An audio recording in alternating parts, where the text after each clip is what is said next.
একটা গ্রামে রাধিকা তার ছেলে রাহুলের সাথে থাকতো।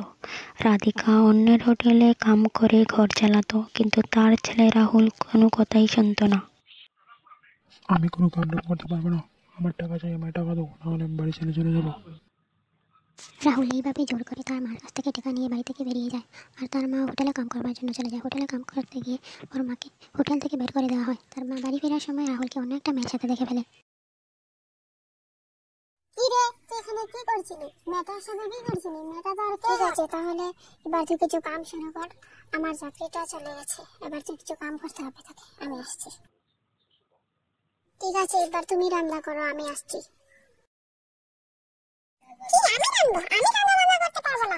তিনজনের কামাই করতে হবে? ঠিক আছে, অনেকে বলো টাকা দেবো চলে যেতে। না না, আমার টাকা লাগবে না, আমি চলে যাচ্ছি। আরে উঠো উঠো, তোমার কি হয়েছে? তোমার কি হয়েছে? ধন্যবাদ আমাকে সাহায্য করার জন্য। আপনি কোথা থেকে এসেছেন?